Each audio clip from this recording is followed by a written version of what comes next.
I'm trying to get rich, but also have wealth, not trying to be cocky, I influence myself. That's why I got my swagger, and that's all I remember.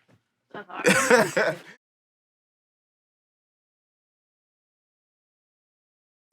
What's going on, y'all? It's your boy, Reuben Vincent. I am a 23-year-old recording artist and producer from Charlotte, North Carolina, and I'm here with APB Music.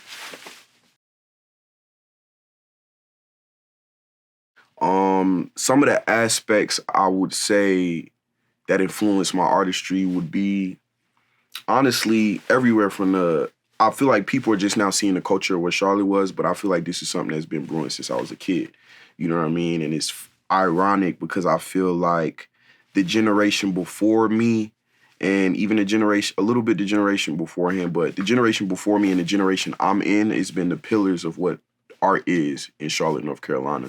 And I think I kind of grew up in the basket of that, but then I also grew up, you know, in an African home where it's like, it's me, my mom, my brother, my sister. So I feel like that had an influence in me as well. But going out, man, I feel like growing up in Charlotte, it was real calm, but you had your duality. You know what I'm saying? You had people who's in the burbs, you had people who's in the hood, but everything was always calm. Everything was calm. Agriculture is very good here.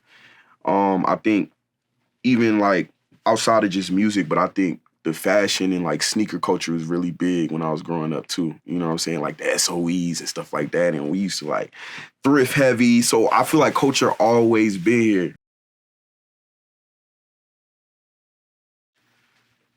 I've been into music. I think the moment that really pillared me into getting into music for real, was when I was 8 years old. But I've always been into music my whole life. Like I always knew what I wanted to do. But I think a specific moment where I was like, oh, I can do this for real is my first time in the studio. My uncle D, he knew somebody who used to cut my hair. It was a lady. She actually still got her shop. It's on Central off the East. And she was like, yo, I know this dude. He got this like independent label in Charlotte. You should go to this. He got a studio in his house. And I'm thinking studio like this, you know what I'm saying? But that showed me that it could actually happen because he actually had to set up in his crib. And I went over there, me and somebody else that my Uncle D had brought with him. It was another little boy. His name was Mateo. And we both stayed up all night that night before writing raps because it was like, this is our first time in the studio. So we get there. Mateo gets nervous. And he's like, bro, I don't know if I can do this. I don't know if I can do this. And I'm like, what? I took the opportunity and ran with it. And Mateo ended up not recording that day, but I like recorded 3 songs. And I was just going. I didn't know what a hook was. I didn't know what a verse was. I was just going for however long the beat was. And then he sat me, he was like, you know what a 16 is or a verse or a hook? And I was like, nah. He was like, that's how you make a song. He was like, but you got immense talent. And he was like, you can come over here whenever. And that's when I was like, okay, this is what I want to do for the rest of my life. Yeah. My reaction is, it's funny because I remember one of the verses like verbatim. It's like, it's young Reuben, I never stop rapping. You know I keep a full house, call me Bob Saget. Like a wizard, I got that magic. I'm electricity shocking you with static. I'm very hot and you're just warm. I'm a tornado, you're a thunderstorm. Yes, I'm a twister, you're a thunder. Can't see nothing, call me Stevie Wonder. I'm getting hot.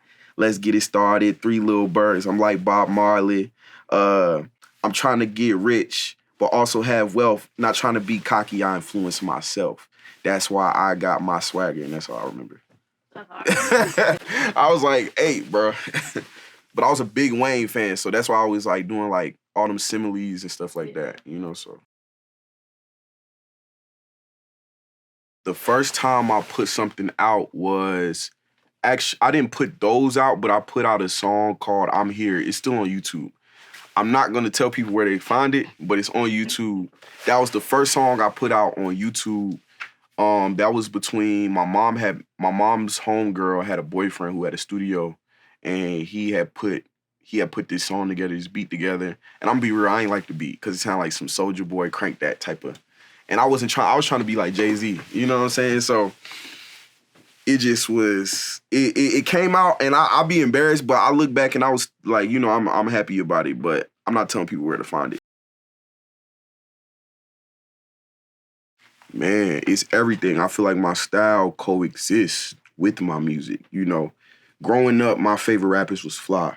Like, you know what I'm saying? Like, I know people, and it's funny because My favorite rapper was Kanye, first of all, growing up. So Kanye was like, I'ma still like give y'all that message, but I'ma be fly. So when y'all see me, y'all like, yo, he can dress. You know what I'm saying? So I've embodied that from since the day I started. Like I always told myself, like I always knew that my music I was gonna have depth to it. But I was like, the way I'm gonna get people is because I'm gonna be fly. People gonna see me, they gonna see me in the gear, they gonna be like, yo, he clean. Then they hear me rap, they like, and he's spitting too. And you know, I think Wayne carried that, Biggie carried that, you know what I'm saying? Pharrell carried that.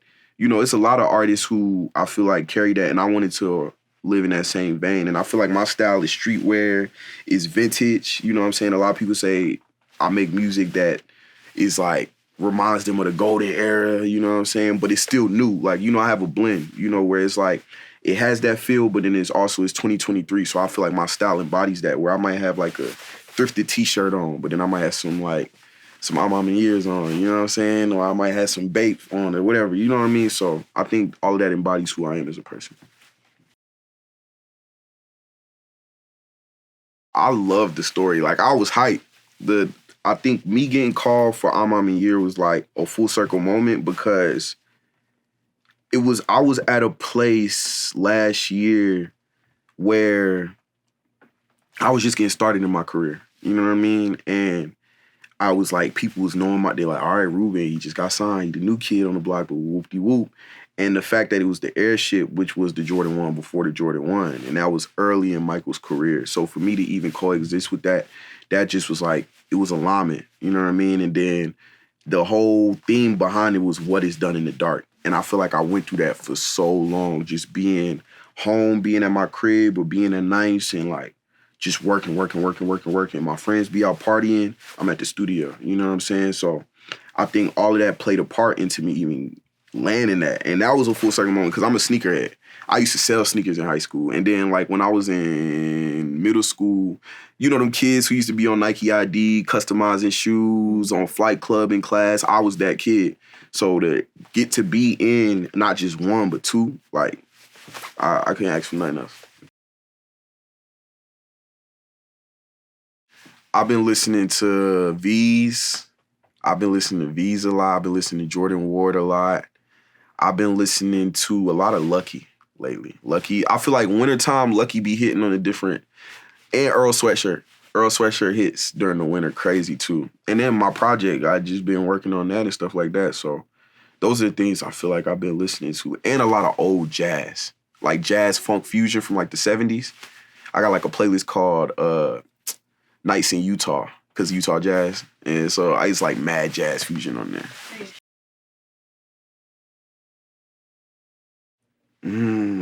I've changed my answer on that too. So when I work on a song now, beforehand I used to write the lyrics first. Like think about what the concept is, and then be like, all right, this is what I'm gonna talk about, and I'm gonna stem from this experience, and then I'm gonna put this here, and then this is the song. But lately, I've either been coming up with the flow first, or just been like going in the booth and being like, all right, I'm gonna think of this on the spot right here. So it'll be like, and it feels freer. Like I just feel like, you know how Bruce Lee says, "Be like water." Mm-hmm. I feel like when you do it like that, you're moving more like water, because I feel like we have our right and left brain, and I think it's which one's the creative one? Left. The left, yeah. And I feel like sometimes your mind can put you, when you're writing, you can get into the right brain, where it's like you'd be like, what do people gonna think when I say this? Do I feel good about this? And I started remembering I was doing that a lot, especially this year, because eyes on me a little bit more, pressure or whatever. So I'd be like, dang, I was very strategic. And then lately I just been like, bro, let me just go in there and then see what comes out. And it feels better like that. And it feels more like water and being in a flow. What's next for me? I think what's next for me is obviously more music, more. I think honestly, what's next is y'all are going to see the fan base just continue to grow. Like the brand is going to continue to grow. I feel like we still very in the beginning stages, but more music. I'm about to get into acting for real. So that was my 2024 goal. So I'm about to get into that. And yeah, y'all about to see my face a lot. What's going down, man? It's Martin Luther King, Reuben Vincent Van Gogh. Reuben Vince Carter, Reuben Saint Vincent, Third World General, and we here with APB Music.